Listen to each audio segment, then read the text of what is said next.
ஸ்ரீமத் ராதாரமண கோவிந்த. ஆன்மீக அன்பர்கள் அனைவருக்கும் வணக்கம்.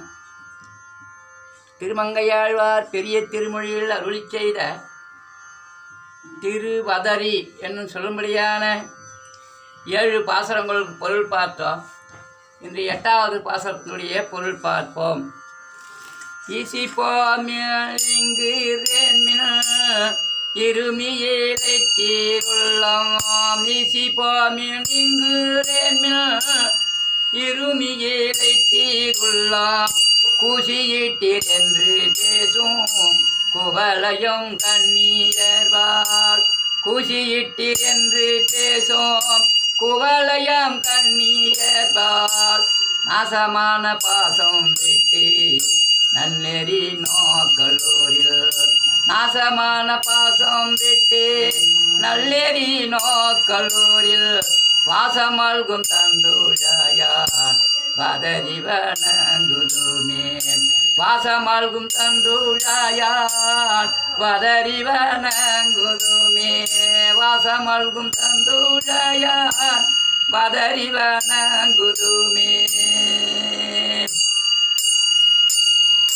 அற்புதமான திருமங்கையாழ்வார் அருளி செய்த திருவதரி இமயமலையில் குளிர்ச்சி பொருந்திய பனி சாரல் பனித்துளிகள் விழுந்து இருக்கும்படியான திருவதரி திவ்ய தேசத்தை பற்றி பாடி அருளி செய்த பாசுரம். இன்று 8வது பாசுரத்தினுடைய பொருள் பார்ப்போம். ஈசி போமின் இங்குரேன்மின் இருமியை தீருள்ளம். வயசு ஆயிடுதுன்னா மூப்பு வந்துடுதுன்னா இருமல் வரும், கோழை கட்டிக்கும், பார்வை மங்கிடும், தலை ஆடும், கையெல்லாம் நடுக்கம் கொடுக்கும், உடல் தளர்ந்தோடும், உள்ளமும் இழைச்சிடும். ஊன் தளர்ந்து உள்ளம் மெல்கினாரு, உள்ளம் வந்து பலகீனமாயிடும். அந்த நிலைமை எல்லாருக்கும் வரும். அதை தான் சொன்னார். ஈசி போமின் இங்குரேன்மின் இருமி இழைத்தீருள்ளம். இந்த உள்ளம் இறைச்சி போயிடும், பலகீனமாகிடும். ஈசி போமின் இங்குரேன்மின் ஏன் கிடக்குது, சாவாதோடம் கிடக்குதுன்னு நம்ம கீழே இருக்கிறங்களே. இது வெண்ணப்பர் மூத்தவாறு இளையவர் ஏசாமுன்னா நமக்கு கீழே இளமையில் இருக்கிறவங்களாம் அந்த முதுமையானவங்களை பார்த்து கேவலமாக ஏன் சாவாத கிடக்குது, வழியில் போகிறவங்க யார், வரவங்க யார், என்ன நடக்குது, என்ன சத்தம் கேட்குது, இந்த மாதிரி கேள்வியெல்லாம் கேட்டு அவங்களுக்கு தொந்தரவு செய்யக்கூடிய காலம். அதனால் அவங்க வந்து பேசுவாங்க. ஈசி போமினால் இங்குரேன் மினல் இருமி இழைத்தீர் உள்ளம். இருமி இந்த உள்ளம் பலகீனமாகி இழைச்சி போயிடும், சோர்வு அடைஞ்சிடும். ஈசி போமின் இங்குரேன் மினல் இருமி இழைத்தீர் உள்ளம் கூசியிட்டீர் என்று பேசும் குவளையும் கண்ணீயர்பால். இந்த குவளையம்னா இந்த உலகம், பார்னா உலகம், அவனினா உலகம், ஞாலம்னா உலகம், மண்ணுனாலும் உலகம், மாநிலம்னா பெரிய உலகம். இந்த உலகத்தில் இருக்கிற பெண்கள்லாம் பார்த்து ஈவாக பேசுவாங்களாம். கூசியிட்டீர் என்று பேசும் குவளையம்னா அந்த உலகம், அந்த உலகத்தில் இருக்கக்கூடிய அந்த ஊரில் இருக்கக்கூடியவர் பெண்கள்லாம். கன்னியர்னா பெண்கள். கூசியிட்டீர் என்று பேசும் குவளையும் கண்ணியர்பால் நாசமான பாசம் விட்டு நல்லெறி நோக்கலூரில். பாசமெல்லாம் போயிடும். மனைவி மேலே இருக்கிற பாசம், மக்கள் மேலே இருக்கிற பாசம், பிள்ளைகள் மேலே இருக்கிற பாசம், இந்த பாசமெல்லாம் அற்று போனால் தான் அந்த இறைநிலையை அடைய முடியும். அதுக்காக தான் அந்த பாசமெல்லாம் வெறுப்பு உண்டாகிறது வாழ்க்கையில். நல்லா இருப்பாங்க வாலிபத்தில், குழந்தைங்களை பிறகுறப்ப அதுங்கள பாசமாக நாம் வளர்த்து ஆளாக்கின பிற்பாடு, அவங்க ஆளாகின பிற்பாடு தாய் தந்தையை மறந்து இருக்கிறதுனால பிள்ளைங்க மேலே இருக்கிற பற்று பாசமெல்லாம் அறந்து போயிடும். நாசமான பாசம் விட்டு பாசம் பிள்ளை மேலே பாசம் தாயே தந்தை என்றும் தாரமே கிளை மக்கள் என்றும் நோயே பட்டுழிந்தேன் உன்னை காண்பதோர் ஆசையம் திருமங்கையாழ்வார் சொன்ன மாதிரி ஆசைவாய் சென்ற சிந்தையராகி அன்னை அத்தனன் புத்திரர் பூமி. தந்தை மேலே பாசம் இருக்கும், தாய் மேலே பாசம் இருக்கும், மனைவி மேலே பாசம் இருக்கும், பெற்ற பிள்ளைங்க மேலே பாசம் இருக்கும், வாங்கின சொத்துக்கள் மேலே பாசம் இருக்கும். அற்றது பத்தியனில் உற்றது வீடுயிர் சொன்ன மாதிரி ஒரு பற்றை விட்டாதான் ஒன்றத்தை பெற முடியும். அப்போ மனைவி மேலே பாசம் இருந்து, பிள்ளைங்க மேலே பாசம் இருந்து, சொத்து மேலே பாசம் இருந்தால் அந்த ஆத்மா ஜீவாத்மா இந்த மண் மேலே இங்கே நினைவாலைகள் பூரா இங்கே இருக்கும், மண் உலகத்தில் இருக்கும். மோட்சமாகிய வீடு கிடைக்கணும்னா இந்த பற்று பாசம் குடும்பத்தில் இருக்கிற பற்றெல்லாம் ஆறணும். தாயே தந்தை என்றும் தாரமே கிளை மக்கள் என்றும் நோயே பற்றுவை.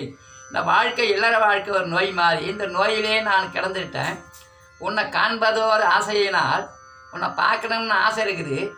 ஆனால் அந்த ஆசை நிறைவேறலை. தாய்க்காகவும் தந்தைக்காகவும் மனைவிக்காகவும் மக்களுக்காகவுமாகவே இங்கே இந்த உழன்று உழன்று உழன்று மண்ணுலகத்திலே கிடக்கிறதுனால உன்னை பார்க்க முடியல. தாயே தந்தை என்றும் தாரமே கிளை மக்கள் என்றும் நோயே பட்டுவழிந்தேன் உன்னை காண்பதோர் ஆசையினால். இந்த குடும்ப இல்லற சூழலில் நோயிலே கிடந்து நான் வாழ்ந்துட்டேன், உன்னை பார்க்க முடியலன்னு சொல்கிறாரு. அந்த மாதிரி இந்த பற்றெல்லாம் மகள் மேலேயும் தாய் மேலேயும் தந்தை மேலேயும் மண்ணு மேலேயும் பற்று இருந்தால் அந்த வீடு பேரி கிடைக்காதுன்னு தெரிவிக்கிறார். கூசியிட்டீர் என்று பேசும் குவளையும் கண்ணியர்பால் நாசமான பாசம் விட்டு நல்லா சாப்பாடு போட்டு நம்ம பிள்ளைங்கள்லாம் வளர்த்து ஆளாக்கி படிக்க வச்சு திருமணம் செய்து குடும்பமாக்கி விட்டோம்னா நம்ம பிள்ளைங்களை வளர்க்குற பாசம் அப்போ நமக்கு இருந்தது. இந்த பாசம்லாம் அவங்க குடும்பமான பிற்பாடு நம்மளை மறந்துடுவாங்க. தாயும் தந்தைக்கும் பிள்ளை அப்பா அம்மா மேலே பாசம் இருக்காது. அந்த பாசம் வெறுப்பு உண்டாகிடும். வயசு மூத்து போச்சுன்னா வெறுப்பு உண்டாகிடுதுன்னா அந்த பாசம் மற்று போயிடும். குவளையும் கண்ணியர்பால் நாசமான பாசம் விட்டு நல்லெறி நோக்கலூரில். நல்லதை செய்யணும், நல்லதை பார்க்கணும்னு எண்ணமே வராது. எப்போ கொண்டு போவான் இறைவன் நம்மளையா, அந்த பாழுந்தெய்வம் கிடக்குது நம்மளை அழைச்சிக்க மாட்டேன்னு அந்த எண்ணம் தோணும். நாசமான பாசம் விட்டி நல்லெறி நோக்கலூரில் வாசம் மல்கும் தந்துழாயான். நாற்றத்துழாய் முடி நாராயணன் நம்மால் ஆண்டாள் சொல்லுவாங்க. நாற்றம்னா மிக மிக வாசனையுடைய திருத்துழாய். அப்படியே அந்த திருவதிரி என்ற திவ்ய தேசத்தில் திருத்துழாய் செடிகள்லாம் வளர்ந்து மலர்கள்லாம் மலர்ந்து நறுமணம் வீசக்கூடிய திருவதரின்னு தெரிவிக்கிறார். வாசம் மல்கும் தன் துழாயான். தன்னை குளிர்ச்சி எப்போதும் மேகங்களும் மழையும் தவழ்ந்து செல்லும்படியால் அந்த பனி மூட்டங்கள்லாம் பனி பெய்து மலைகள்லாம் வெண்மையாக ஆகிடும். அப்போ குளிர்ச்சி பொருந்தி அந்த திருவதிரி திவ்ய தேசத்தில் திருத்துழாய்களாம் எல்லாம் வளர்ந்து பூக்கள்லாம் பூத்து நறுமணம் பேசக்கூடிய திருவதிரி. வாசம் மல்கும் தந்துழாயான் வதரி வணங்குதுமே. அந்த வதரியை போய் வணங்குங்க, இறைவனுடைய அருளை பெறுங்கன்னு தெரிவிக்கிறாரு. ஆகையினால இப்போ குவளையும் கண்ணியர்பால் நாசமான பாசம் விட்டு நல்லெறி நோக்கலூரில் வாசம் மல்கும் தந்துழாயான் வதரி வணங்குதுமே. ஆகையினால நாம் ஒவ்வொருவரும் நம்ம காலம் முடியறதுக்கு முன்னாடி இளமை காலம் இருக்கும்பொழுதே ஒவ்வொரு திவ்ய தேசத்தும் போய் சேவிங்கன்னு தெரிவிக்கிறாரு திருமங்கை ஆழ்வார். அவர் நேரிலே போய் அந்த காலத்தில் கார் வசதி, பஸ் வசதி, ட்ரெயின் வசதி எல்லாம் கிடையாது.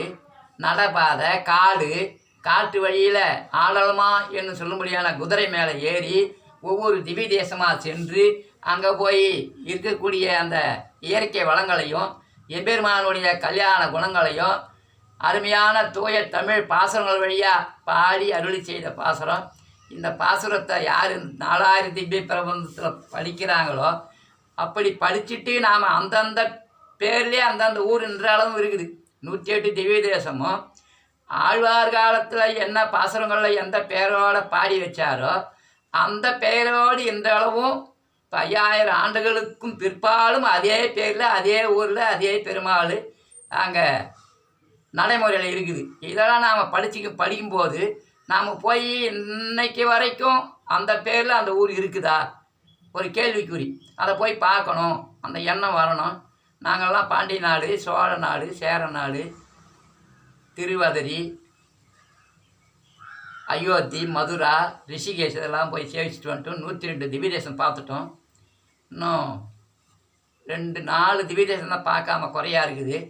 மேலே வயதாகிடுச்சு, போக முடியாத காலத்தில் நின்றுட்டோம். ஆகையினால நீங்களும் போய் ஒவ்வொருத்தரும் இந்த ஆத்மா இறக்கிறதுக்கு முன்னாடி போய் சென்று சேவித்து இறைவனர்களை பெற்றுமாறு கேட்டுக்கொள்கிறேன். ஆகையினால இன்றோடு இந்த பாசுரம் நிறைவு செய்கிறேன். நாளைக்கு 9வது பாசுரத்துடைய பொருள் பார்ப்போம். நன்றி, வணக்கம்.